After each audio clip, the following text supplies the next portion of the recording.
দোয়া। আল্লাহ রাব্বুল আলামিন বলছেন সূরা মুমিনুন 60 নম্বর আয়াতে আল্লাহ রাব্বুল আলামিন বলছেন উদউনি আস্তাজিব লাকুম, তোমরা আমাকে ডাকো আমি তোমাদের ডাকে সাড়া দেব। সুবহানাল্লাহ। তোমরা আমার কাছে প্রার্থনা করো, তোমরা আমার কাছে দোয়া করো। তোমরা যদি আমার কাছে প্রার্থনা করো, তোমরা যদি আমার কাছে দোয়া করো, তোমরা যদি আমার কাছে চাও, তাহলে আমি আল্লাহ রাব্বুল আলামিন তোমাদের ডাকে কি করব? সাড়া দেব। আর কিছু দরকার আছে আমাদের? আর কিছু দরকার আছে? যদি আল্লাহ আমাদের ডাকে সাড়া দেয়, যার যা ইচ্ছা আমরা চেয়ে নিতে পারি কিনা? এজন্য বেশি বেশি করে দোয়া করতে হবে। এমনকি রাসূল মুহাম্মদ সাল্লাল্লাহু আলাইহি সাল্লাম বলছেন, একটা জুতার ফিতাও যদি তোমার লাগে, চাও কার কাছে? আল্লাহর কাছে। এর মানে কি জুতার ফিতা ছিঁড়ে গেছে তাই আল্লাহর বলবেন আল্লাহ তুমি দাও এটা নাকি? না, তার মানে হচ্ছে জীবনের চলার পথে যে কোনো মুহূর্তে বান্দা একমাত্র কেবলমাত্র একজনের কাছে চাইবে, তিনি কে? আল্লাহ। কোন পীর বাবা, কোন খাজা বাবা, কোন গাজা বাবা, কোন গাউস বাবা, কোন কুতুব বাবা, কোন ফুল বাবা, কোন বদনা বাবার কাছে চাইবে না। কথা ক্লিয়ার না? যে এটাই কিন্তু এখানে এই হাদিসের সারমর্ম। রাসূল করিম সাল্লাল্লাহু আলাইহি সাল্লাম বলছেন, হাদিসটা আছে তিরমিজি 3372। রাসূল মুহাম্মদ সাল্লাল্লাহু আলাইহি সাল্লাম বলছেন আদ-দুআ হুয়াল ইবাদাহ, দোয়া হলো ইবাদাহ। সুম্মা করা, অতঃপর রাসূল সাল্লাল্লাহু আলাইহি সাল্লাম পাঠ করতে লাগলেন এই কথা বলে পাঠ করতে লাগলেন ওয়াকালা রাব্বুকুম উদউনি আস্তাজিব লাকুম, যে তোমাদের রবের কাছে তোমরা চাও, তোমরা তোমাদের রবকে ডাকো, তোমাদের রব তোমাদের ডাকে কি করবেন? সাড়া দিবেন। আল্লাহ রাসূল সাল্লাল্লাহু আলাইহি সাল্লাম বলে দিয়েছেন। সুতরাং যখনই আমাদের কিছু প্রয়োজন হবে তখনই আমরা চাইবো কার কাছে?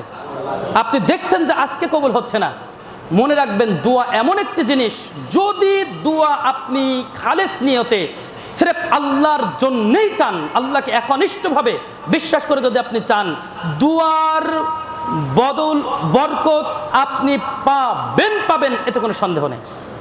আজকেও পেলে পাবেন, 10 দিন পরে পেলে পাবেন, 10 বছর পরেও পেলে পাবেন, দুনিয়াতে না পেলে আখিরাতে ওর নেকি পাবেন, ওর ফজিলত পাবেন। সেজন্য দোয়া করবেন, বেশি বেশি করে দোয়া করবেন। দোয়া কবুলের শর্ত অনেক আছে, আমরা এই সম্পর্কে আরও বিস্তারিত পরবর্তীতে আলোচনা করব, সময় সংক্ষেপ। তো দোয়া আমরা বেশি বেশি করে করার চেষ্টা করব ইনশাআল্লাহ।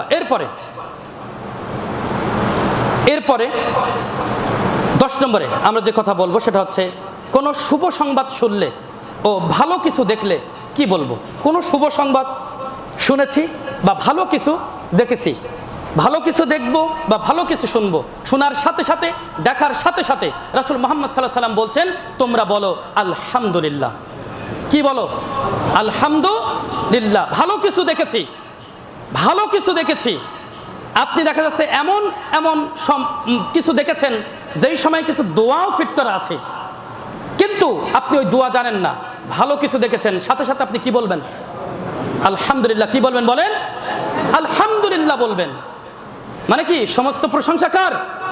আল্লাহ। হাদিসটি আসছে মিশকাতুল মাসাবি 5297। আমরা বলছিলাম যে সূরা ইব্রাহিম 7 নম্বর আয়াত আল্লাহ রাব্বুল আলামিন বলছেন লা ইন শাকারতুম লা আজিদান্নাকুম, যে আল্লাহর কাছে চাইলে আল্লাহ কি করবে?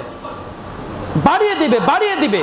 কি দরকার আপনার সবকিছু বাড়িয়ে দেবে। তো যখনই আমরা শুভ সংবাদ শুনবো বা দেখবো ভালো কিছু, সাথে সাথে আমরা আল্লাহর প্রশংসা করব ইনশাআল্লাহ।